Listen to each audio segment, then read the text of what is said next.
Hello, welcome to another virtual program with Maine Historical Society.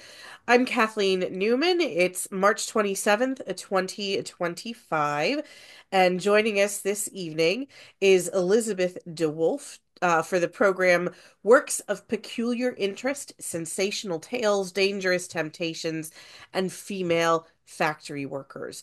Before we get into the content of tonight's program, let's just take a moment and remember that Maine Historical Society recognizes that what is currently referred to as Maine is Wabanaki homelands, a place the Wabanaki people have stewarded for over 13,000 years.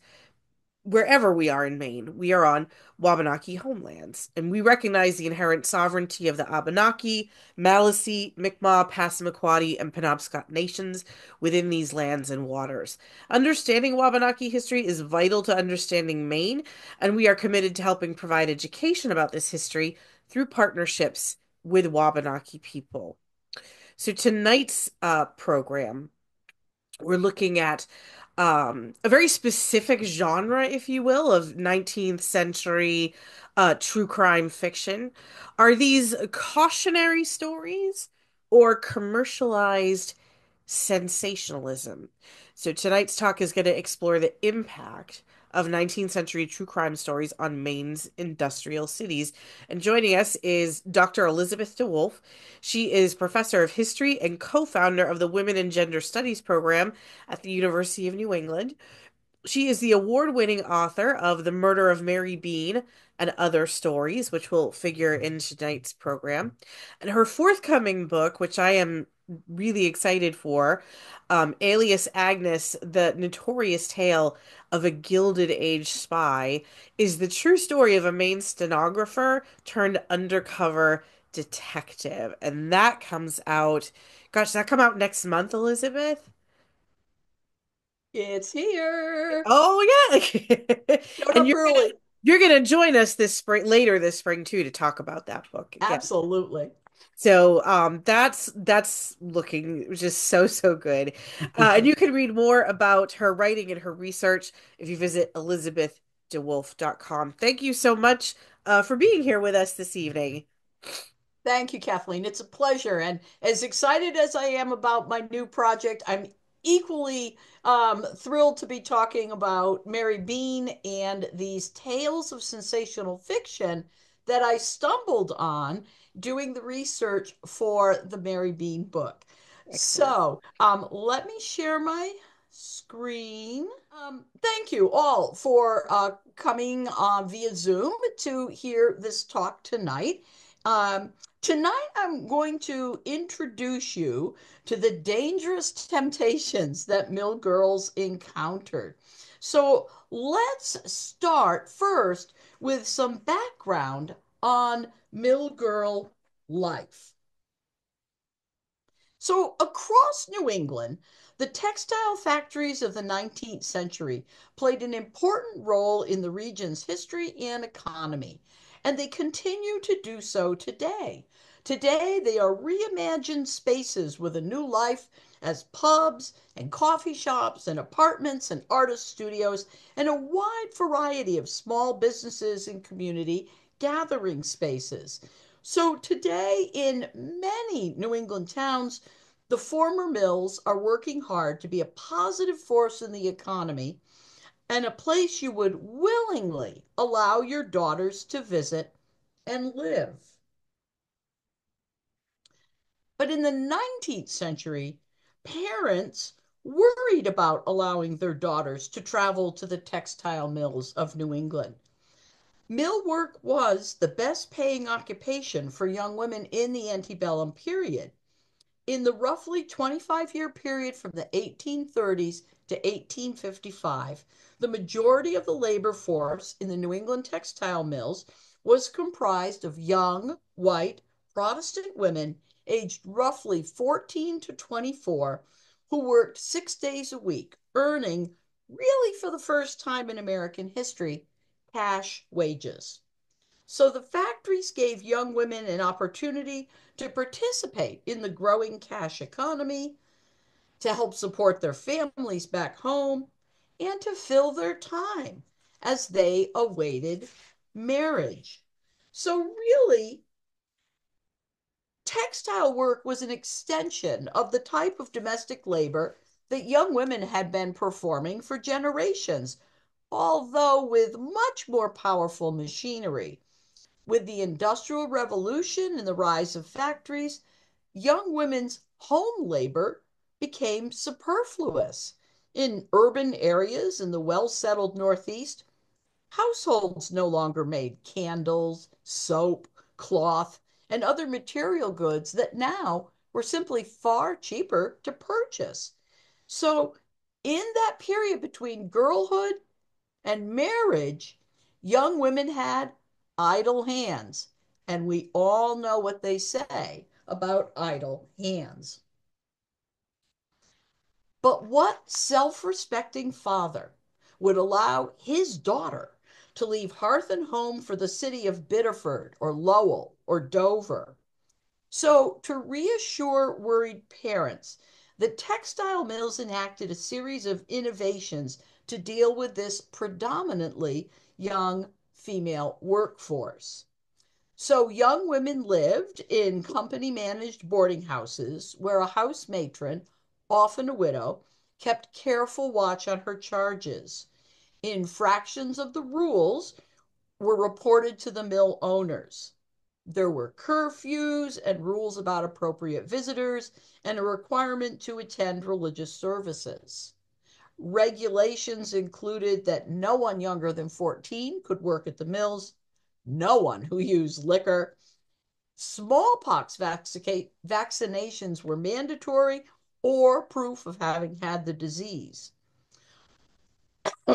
Excuse me. Room and board charges were automatically taken from mill operatives' pay. And in some mills, pew rent was taken out as well.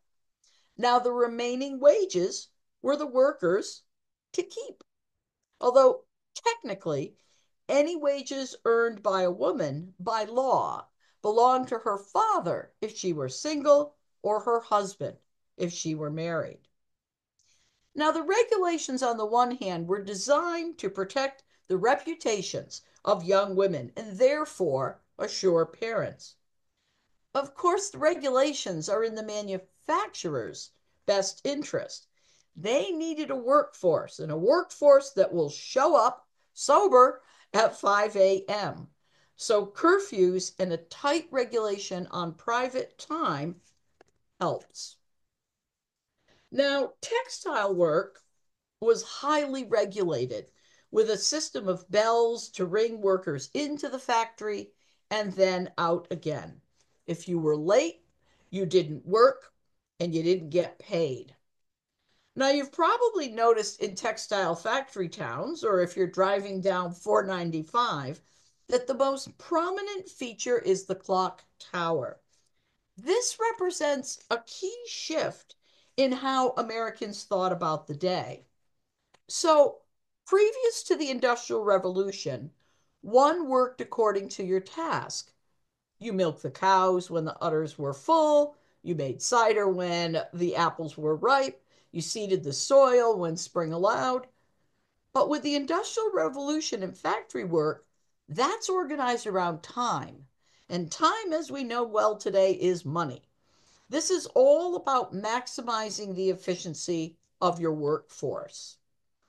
Schedules come to organize and order many people's lives. Now, with our minds around here somewhere, right? With our day planners and our calendar apps and our phones, we know all too well the outcome of the move to making efficient use of time.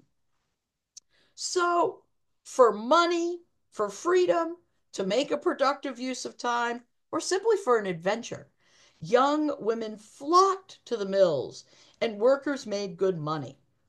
So in 1841, at the York Manufacturing Company in Biddeford, after room and board was removed, the carders, the young women who cleaned the cotton, they cleared about $1.50 a week. Spinners, $1.67. Weavers, around $2. Warpers, who set up the looms, a little bit over $2. And dressers, who finished the fabric, cleared $2.40 to $2.74 in profit per week. Now, the wages compared favorably, if not better, to other female occupations of teaching, domestic service, or sewing. Room and board in the mid 1830s to 1840 was $1.25 a week. So girls were pocketing again anywhere from $1.50 to $2 or more cash per week. In 1841, Cecilia Siddons Combe visited Maine with her husband, a well known phrenologist. So he was the scientist who went around and felt the bumps on your head, and he would give these lectures and talks about phrenology. And while he was in Maine, the Combs stayed with a family in Cape Elizabeth. And she noted the trickle down effect of so many girls opting for factory work. So she wrote to a friend and she said, if you want to know the real aristocracy of this country, look at the factory girls. They won't come to us as servants. They make us work much harder in our kitchens than they do at their spinning jennies. They naturally prefer the kind of work which yields them the best return. The factory owners pay them $2 or $2.50 a week of wages, and in domestic service, they could not obtain much above one half of this sum. So the move of young women going to the factories had this amazing trickle down in that women just said, yeah, no thanks. On domestic service, I can make more elsewhere. Now, this work was dangerous. It was noisy, it led to hearing loss. The air was filled with fabric dust, which could lead to less respiratory problems. And the dust was highly flammable, and fires did indeed turn workrooms into infernos. Dresses, limbs, or long hair could get caught in the machinery with gruesome results. Operatives worked up to 14 hours a day, and mill agents pushed their limits. First, you handled one loom, then two, then four, then eight, and rarely for any additional pay. The agents did provide free medical care to its employees, sending physicians to boarding houses when someone fell ill. Their system was paternalistic. They were caring for the physical and moral health of their employees. In Lowell, the mill sponsored a factory operative literary journal where young women could try their hand at writing essays, short stories, poems, op-eds, or could even serve as editor. And then the mill agents used this magazine, the Lowell Offering, as proof that mill work was not harmful to young women, but in fact could be educational and better fit them for their future roles as mothers, raising the next generation of American leaders. And despite these long days, young women enjoyed all these factory towns had to offer. Girls had their photographs taken or went shopping for candy or hair ribbons or other fripperies, as their critics said. There were lectures to go to, performances to attend, or they could stay in their boarding house parlor and write letters or sew or entertain an appropriate guest. The biggest challenge for mill girls was their newfound independence. Away from their homes, away from parental oversight, girls could get into all sorts of trouble because these mill towns could be dangerous places. And there were fates so awful that it was better to die than survive. So it's these shocking tales, these dangerous temptations that we'll turn to now. So let's start with Sarah Cornell. Sarah Mariah Cornell was a mill girl in Fall River. In 1832, she was found hanging in a barn, an apparent suicide. But investigators looked in her traveling trunk and they found a note in her handwriting stating that if she should go missing, talk to Reverend Ephraim Avery. Cornell had succumbed, she hinted, to the temptation of a sweet talking preacher. Investigators interviewed Avery, and before long, he was charged with her murder, having fathered Cornell's illegitimate child. Scandal. And it was carried across New England. Now, mill girls across New England would learn of this awful fate by reading. Newspapers were filled with such tales. Novellas were written. True crime was a very popular genre. So Sarah Cornell's fate becomes a larger lesson, but it was just the first of many tales based on fact with a good dose of fiction. Saco and Biddeford, Maine were not immune to the dangers of the bigger, better known New England cities. So the tragic tale of Berengera Caswell, whose body was discovered in a Saco brook in 1850, was huge news uh, in the newspapers. A young woman whose name was at the time believed to be Mary Bean was pulled from a brook in April 1850. Very quickly, she would be identified as the woman known in real life as Berengera Caswell. Berengera Caswell worked in the Amoskeag Mill in Manchester, New Hampshire in the late 1840s, where she met a young man named William Long, who was from Biddeford. William and Berengera, in the summer of 1849, engaged in what were called criminal relations. And as a result, Berengera became pregnant. William Long, meantime, had lost his job and returned to Biddeford. Berengera followed him to Maine. William, seeking the advice of his mill manager, made contact with a local physician, Dr. James Smith, who took Berengera in. And 4 weeks later, she was dead. He panicked, tied her body to a board, dropped it into a culvert, thinking that she would float down this stream into the Saco River, and that would be the end of that. But in fact, he didn't know that as the stream passed underneath Storer Street in Saco, right where the Saco police station is today, the stream made a very sharp turn and her body on the board got wedged in there. Winter came, everything was covered up with snow and ice. April 1850, 4 months later, snow melts, and there she is. And so the coroner investigated the state of the body, and they determined that Berengera had been pregnant, but had died as the consequences of an abortion. And this was enormous news, huge news in Saco. Smith was tried for murder, was found guilty, and was sent to the jail in Thomaston. And this is an image of what's called an extra. It's a single sheet of newsprint with the latest news printed on both sides because the Saco and Biddeford papers were weekly and people wanted the latest, information on this case. The local newspapers made quite a handsome profit selling these extras every day. And this is, where we hear the phrase extra, extra, read all about it. This is where it comes from. And so Berengera Caswell has passed. William Long, who was humiliated on the stand, learns his lesson, marries another mill girl, and he's out of here. He goes to San Francisco.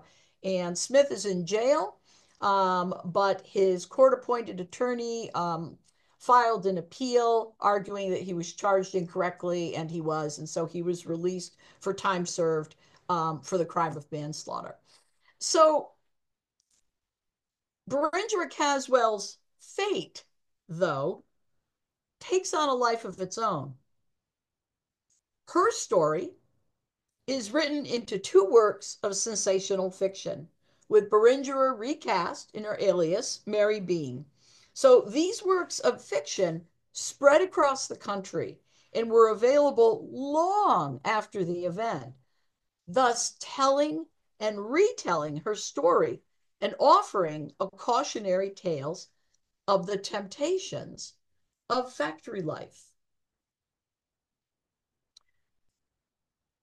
So the story in brief is that a rather evil seducer named George Hamilton, is determined to seduce Mary. So, in a secret rendezvous, he convinces her to run away with him, promising marriage.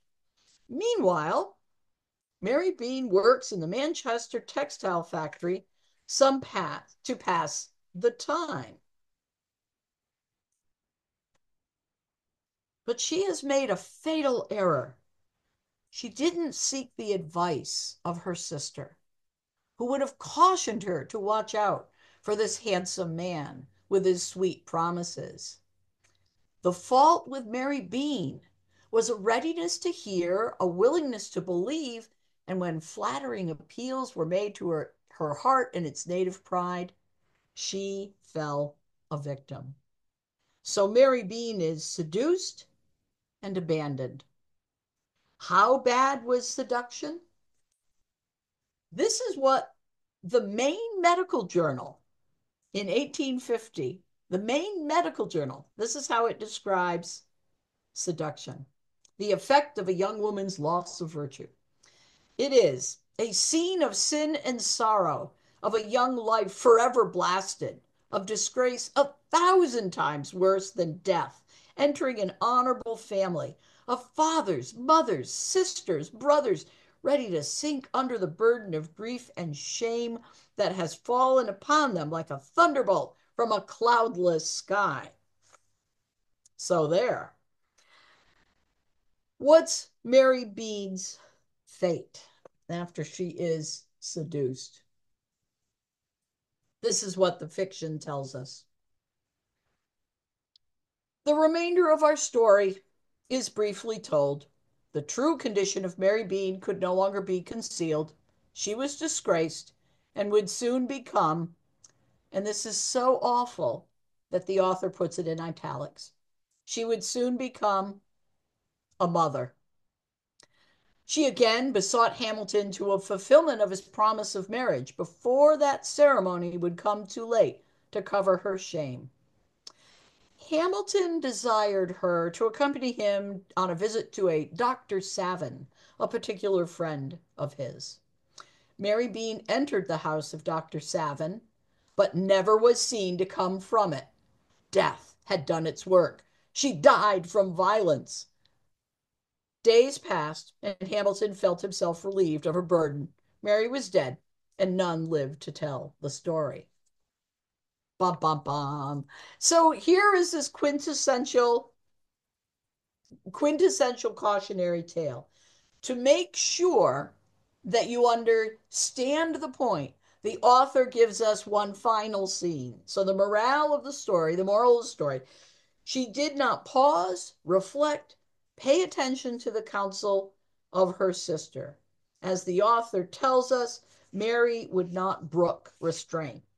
And see what happens.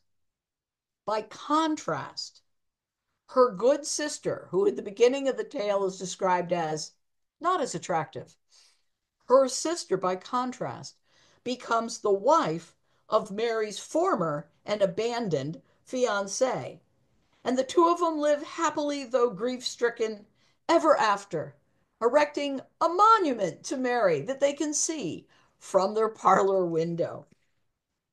Proper young women were supposed to be dutiful, obedient, pious, and above all, virtuous. But factory work, it was feared, threatened virtue. Parents had little control over their children who were living away from home. And this fear runs throughout several works of fiction published in the 1850s with Saco and Biddeford factory girls as their lead character. This was the big surprise of my Mary Bean research, not just finding these paired tales about Mary Bean, but finding almost a dozen other tales set in Saco and Biddeford. So here's one. This is by someone named Fitzallen. We don't really know who they are. This is a very typical factory tale. Um, the Saco Factory Girl. It's described as a thrilling history of 4 years in the life of a factory girl. This is entirely fiction. This is an entirely fictional account. So this is the story of Caroline. daughter of a respectable farmer. She enters factory life in 1848. Through a series of letters, the author reveals a growing love affair between Caroline and Henry, a carpenter. Caroline's parents promptly forbid the relationship, but infected by the independence of her new life, Caroline lies to her parents. Her mother comes to visit. Her mother asks, Carly, are you going with Henry? No, mother. When I received father's letter, I wrote Henry and told him all. And mother, I gave him the mitten. And now I won't go with anyone again without your consent. That's a good girl, Carly. You may now stay and work in the mill.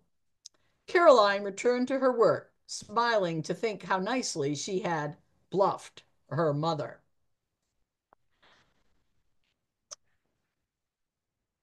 Instead of going to church, she goes riding about with Henry. Instead of taking her mother's advice, she swears she will be Henry's till death, a foreshadowing of the fate of this headstrong girl. The rest of the story is a familiar tale. Henry convinces Caroline to leave the mill and run away with him, promising marriage in Boston. As the text writes, Caroline was happy, but alas, her happiness would soon turn to bitter woe. And here's what happens next. The next day, a carriage conveyed them to a fashionable residence in Chelsea. Caroline and Henry alighted. Under the promise that they were to be married the next day, Henry attempted to commit his hellish design. Caroline strongly resisted. By threats and solemn vows, he overcame her fears. The next morning, Henry and Caroline met in the parlor. Henry says, Carly, I'm going to Lynn to invite my brother to our wedding this afternoon. Lend me your purse and money. Lend me your watch and rings. She did so. Henry took them, and she has not seen him to this day. Here her seducer had committed her ruin, taken her from home, robbed her of her virtue, robbed her of her money, her watch, and even to the rings on her fingers. Caroline ends her days in New York in a house of ill fame. Here's the conclusion to this tale. In less than 2 weeks, Caroline became a prey to disease. Mercury was given to her in large doses. She took cold, and in 2 weeks more, she was a cripple. From this den of infamy, she was conveyed to the Bellevue Hospital. And now, where is that innocent girl who 4 years since left her father's house? Who 1 year ago was in the Saco factory as happy as a lamb? Where is she now? Ask the wind. Henry gets his ending as well. So Henry uses the stolen goods to buy a ticket to San Francisco for the gold rush. And so he goes to New York, buys the ticket, and is heading down the eastern seaboard. In this period, in the 1840s, you could either go all the way down South America, then all the way back up the western side to get to San Francisco. Or you would go as far as the narrow part of Panama, where the canal is today. But of course, this is long before the canal. So you would get off at the isthmus, and then a mule train would take you across Panama. You'd pick up another ship on the western side and then proceed to San Francisco. It was a lot faster. So that's what Henry plans to do. Here's what happens to him. On landing at the isthmus, he, with many others, found they had been robbed of their money buying through tickets in New York. No steamers at the isthmus would recognize their tickets. They were fake. Here he was amongst natives in a barren, strange land, without a dollar in the world. What was to be done? Here in a warm, sultry climate, no shelter, no friends, no money, he became exhausted with heat and hunger. He contracted the Panama fever, and in less than a week, his lifeless corpse lay on the sand to be devoured by birds and wild beasts. Reader, young girl, young man, profit by these solemn facts. Ponder over these pages, but never deceive a fond mother. So, the lesson of these tales is when young women try to take adult matters like marriage into their own hands, tragedy ensues. Death was not always the consequences of sin.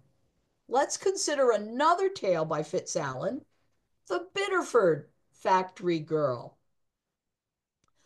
So, this is the story of Adelaide, again, entirely fictional. Adelaide's story begins at a boarding school. She's lonely, she's bored, she writes to her father asking for permission to quit school and come home, and that request is denied. Adelaide complains of her situation to her friend Susan, a factory girl in Biddeford, who convinces Adelaide, who's nicknamed Ada, to run away from school and come work in the factory. Ada does this. She engages in factory work, and there she meets a man, a Mr. Leander, and they marry. But their marriage is short lived when Leander catches a fever and dies, leaving Ada a wealthy widow in upstate New York. So she seeks reconciliation with her family, but her hard hearted father disowns her, telling her that her husband's estate of $7,000 must be her only friend. Adelaide vows to render good for evil before I die. Now, Fitzalan assures us that Adelaide had remained a respectable woman. Her only flaw was to disobey her parents' directive to remain in school. Her respectability, her physical beauty, her large inheritance, and her lack of protection by parents or husband leaves the widow Adelaide vulnerable. Before long, she is seduced and robbed by a Mr. Ishmael. Adelaide finds herself penniless and stuck with Ishmael and his criminal friends in New York City. When Adelaide catches Ishmael with another woman, she vows revenge and disappears. 2 weeks later, Adelaide reemerges, answering Ishmael's advertisement for a manservant. Adelaide disguises herself as a black man named Jonas. Jonas applies for the job and got it. So, as Jonas, Ada becomes a keen observer of Ishmael's criminal ways and begins a campaign to confound him. By the end of the story, Ishmael and his new mistress have been robbed, his criminal gang arrested, and his attempt to seduce, wait for it, Matilda Richardson, Ada's sister, who now also lives in New York City. His attempt to seduce her is interrupted by the arrival of the police. Now, Ishmael is nearly insane as he struggles to figure out who keeps perpetrating his plans, who's enacting this complex plot against him. So Ada confronts Ishmael to reveal it was her that tricked him. Ishmael's attempt to attack Ada is foiled when she calmly pulls out a revolver and utters my favorite line in this confusing story. She says, "Back to your seat, or between you and eternity there hangs but one lone second of time." Ada retrieves her money, thanks Ishmael for the lessons she learned, and that lesson is fear is a folly that departs with one's virtue. So you would think that this would be a story of triumph. But wait, there's more. Here is the final scene. The next day, Adelaide received news that her father, also living in New York City, was very sick. She resumed her disguise as Jonas, who had saved her sister Matilda from ruin, visited the house on Bleecker Street. Mr. Richardson was happy to see her as he wanted to reward Jonas for saving his daughter.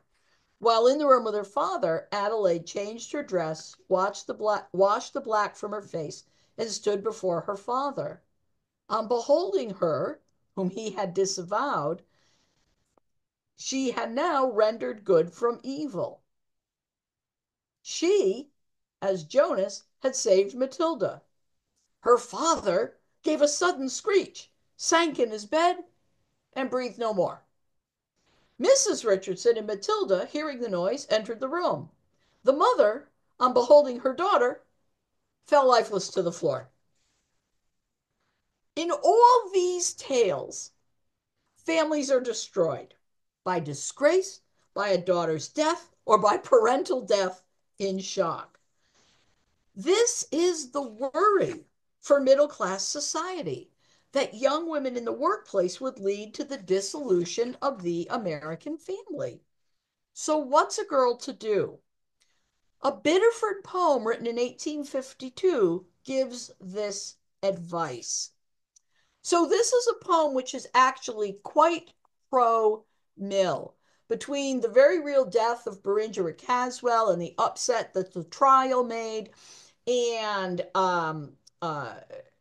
mill agitation being led by young women in the 1840s, and all these pieces of sensational fiction, these crazy stories, all of this was casting a negative light on the mills. And so the mills kind of strike back with this really awful poem.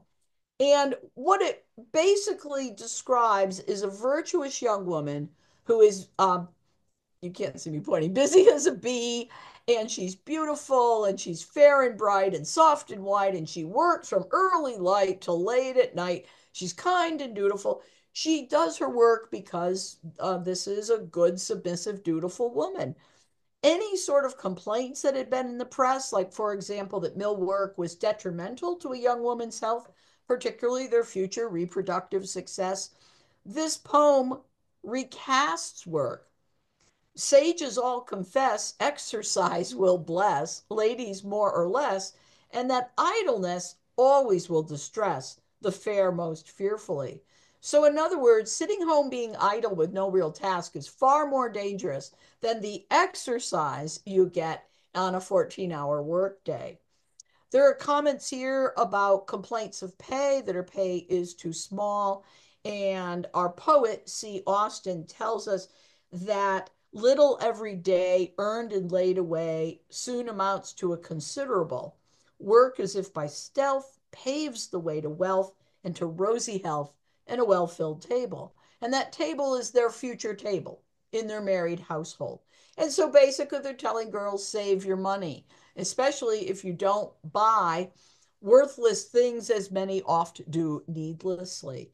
So the poem continues with commentary on virtuous girls who don't buy hair ribbons, don't buy dresses, aren't vain. In a lot of these factory girl stories, if a girl buys a hair ribbon or if she buys herself a dress and preens in front of the mirror, yeah, she's going to be dead, insane, or a prostitute by the end of the story. And so, staying on religion's path, also reading only useful books to find to improve her mind. So, not reading any of this trash sensational fiction. Most of the girls read the great romance sensational fiction stories. At the end of the poem, we get this amazingly rhyming, very long stanza about brilliant brightness and lovely lightness and snowy whiteness and firm uprightness and frugal tightness and sprightliness and so forth that makes a girl respectable. Um, the Austin daggers in front of us, or dangles in front of us, a kind of benefit of working in the mills. And let's see.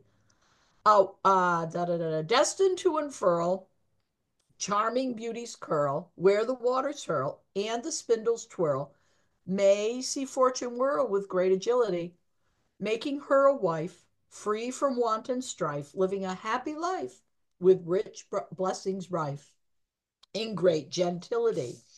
meaning that if a young woman is virtuous, submissive, domestic, religious, all of these good attributes, that what might happen when they're in the city is they too will meet a Mr. Leander, right? They could meet their future husband.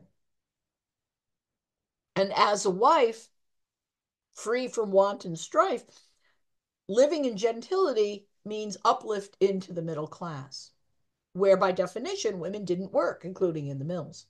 So this is a little bit of a fantasy. Keep in mind, this is kind of a pro mill work piece. So Austen has to give a reason to send your daughters to the mill, but also the cautions of how for that to be a successful adventure. So the goal for young women is to have this sort of image, to have a well-filled table in the center here with a multi-generational family nearby. In the upper left corner, here is a woman who is teaching lessons to young children, her role as mother. Notice in the next little circle in the upper right, she's being married, right? Not seduced, married. And the woman is bowing in front of her husband, her minister, and God. So she's submissive. And in the bottom, we have a very pleasant little cartouche on the lower right of the pleasant home she's made with music and and and um, and useful activities. And then, of course, the husband in the lower left gets his 19th century man cave because that's just the way it should be. So let's look at one more tale, and it's going to pick up this theme. Not that one. Emily Robbins, the beautiful Saco factory girl. So, orphaned young, Emily supports her grandmother, works herself to the bone, is noticed for her beauty, but she never thinks of it. She does not spend a penny on herself. One night, there's an apartment fire. Emily refuses to leave her invalid grandmother, leans out a window to call for help. Just then, a handsome young man on a horse passes by, rushes in, saves Emily, rushes back, but alas, it's too late. He can't reach Grandma. Grandma is dead. Emily faints. When she comes to, she is instantly in love with the hero. He realizes he has saved the beautiful Saco factory girl, with whom he has been secretly in love from afar. And he, it turns out, is the son of the mill owner. Emily is now rich. She is a wife free from wanton strife. As the Factory Girl poem tells us, this is the narrative that can be the result of diligent, dutiful work. So, for middle class young women, here is the goal: marriage, motherhood, multi generational family. By 1855, the labor force in New England textile mills had shifted from the white Anglo Saxon Protestant daughters to immigrants. White middle class society was less concerned with immigrant daughters' fates, and the factory girl fiction genre faded away. But the concern about the best future for New England's best daughters did not fade. These cautionary tales and works of sensational fiction just moved location and explored the dangerous temptations girls faced in boarding schools, in colleges, in other factories, or in retail shops. All of these stories had the very same moral. The best way for women to remain safe? Just stay home. Thank you.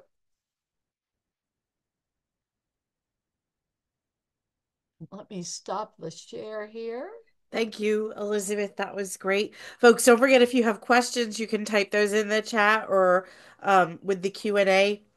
I know one question I have is Berengera's resting place and that memorial. Are those still around? Do we know where they are? Yeah, that's a great question. And actually, I was misled a little bit when I was doing the research. Um, Berengera's sister's fiance, who was in Manchester, had just bought a series of plots in a Manchester cemetery. And so when Berengera died, I thought, well, I suppose she's buried over there. Couldn't find a record. Oh, Um, Published a book, and about a year later, I got an email from a very nice woman in Sherbrooke, Canada, who said, I know where Berengera Caswell is buried. And as it turns out, her body was indeed shipped all the way back from Saco to Sherbrooke, where her family was living. They were right, Americans, but they moved over the border because of cheaper land, better fertility, and so forth. And so after COVID, I went there. I went up to see it, and she is buried in a family plot. The interesting thing is that the monument was erected probably in the 1880s when the last of her two parents died. Her name is misspelled on the monument, and oh, I that's a think it shame. is probably the fading out of public memory. Yeah, yeah, wow. But Um, it was definitely a. I always like to honor the women I write about, so it was very special for me to be able to go to that monument. yeah, I can imagine. Um, don't forget, folks, and Elizabeth's gonna be back with us again on it'll be June 5th to talk about your new book, Alias Agnes. Can you maybe just tease a little bit what we can expect from that story? I can indeed. So, Alias Agnes is the true story of a Maine woman, Jane Armstrong Tucker, who worked as a stenographer in Boston in the 1890s and scrabbling to get by, lousy economy. And somewhat out of the blue, she is contacted by a former employer who offers her a job in Washington, D.C. He can't reveal at the moment all the details, but she can name her salary. They have a secret meeting. She agrees to the job and goes off to Washington, D.C., and becomes an undercover detective for a U.S. congressman. This congressman was embroiled in a lawsuit. He was being sued by Madeline Pollard, his mistress of almost 10 years. He had promised to marry her again and again, and he up and married someone else. So she's That suing him. never happens. Go figure. So, unlike the conventional narrative, where one would assume poor Madeline would just slink off in shame, she sued him for breach of promise in Superior Court Wow. in Washington, D.C., and it became the national scandal of 1894. Jane's task was to locate Madeline, who was in hiding before the trial started, befriend her, and in their heart to heart female talks, extract her secrets, turn them over to the congressman's legal team so he could use them against her in a court of law. Wow. And so this is the story of Jane Tucker of Wiscasset and her previously unknown life as an undercover detective. That's amazing. I'm so pumped to read that book and to learn more about it. Someone in the audience is there's first of all they say great presentation. Thank you. And it seems to me that concern about factory girls, their loose sexuality may have extended as far as into like World War II. Do you know anything about that? Can you speak to that at all? I don't really know much about factory girls in that period.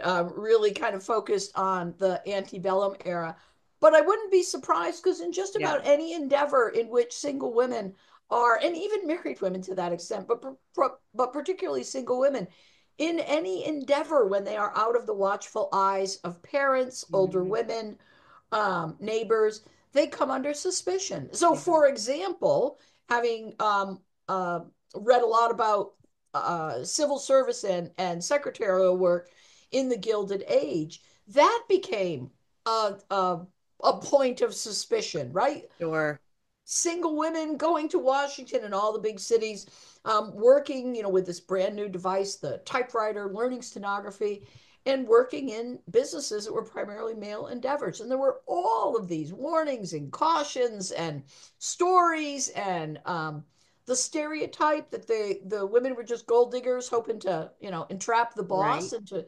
So yeah, it is pervasive. It is Yeah, I pervasive. mean, I remember like when I was a kid, like I think I was like 9 or 10 when the movie League of Their Own came out about women in baseball during World War II, Yeah. and being confused that they had a chaperone, um, and ask like just being confused by that role and asking my mom, "Well, do baseball teams have like chaperones today, like male?" But she's like, no. And I'm like, well, why did these women have one back then? And just sort of being told like that's just the way it was. Like that was just, you can't have young women, even whether they're married or unmarried, um, out and about without someone making sure that they're protected and taken care Sure. of and And behaving the way they should behave.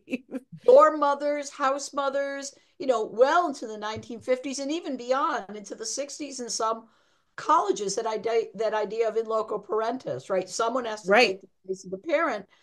And my mom tells stories of UConn. She went to UConn in the late 1950s, and that if Mhm. at 10 o'clock she'd lock the door even if you were 1 foot away from it. So Yeah. um, the the supervision, the surveilling of women's activities is a constant.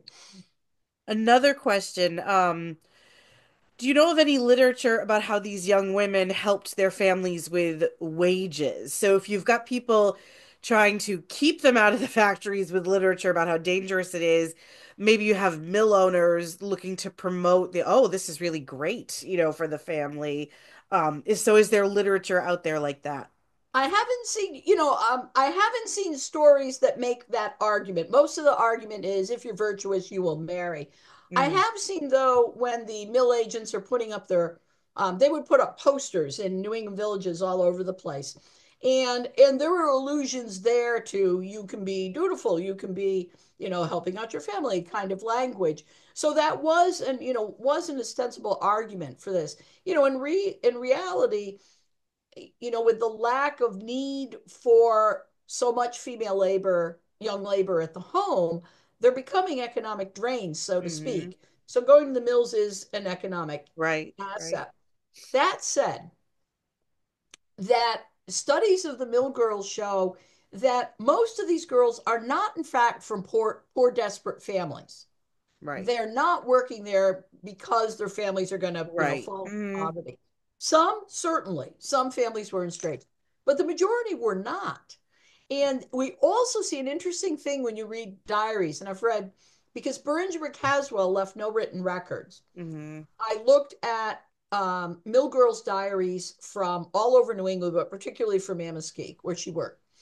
And what you see in there are very careful accountings of income and hmm expenses. And it's clear the girls understand the power of their labor. mm And in more than one diary, I have seen girls proudly write, bought myself a dress. hmm Didn't make it, didn't weave the cloth at home on a loom, bought themselves a dress. And they hmm are proud of that. Yeah. You also see letters where girls start out with, Dear Father, I enclosed my wages. And then a month later, Dear Father, it is getting cold. I need a shawl. So I have held back, whatever, a little bit later. Dear Father, how are you? How's mother? Give my love to the dog. hmm And they are keeping more and more of their hmm wages. Yeah. Well, thank you again, Elizabeth. It's really fascinating history, and a fascinating story. Folks, you can learn more about the story and hear more from Elizabeth too when you visit Notorious, Maine Crime in the Public Eye, 1690 to 1940. That is our current exhibit. That'll be on view through the rest of the year through December 31st. So again, visit Maine History org and you can sign up to become a member. You can sign up to get our main connection and you can buy your tickets to see the exhibit online too. So you can see the artifacts from this story up close. and from lots of other fascinating stories from across Maine and New England.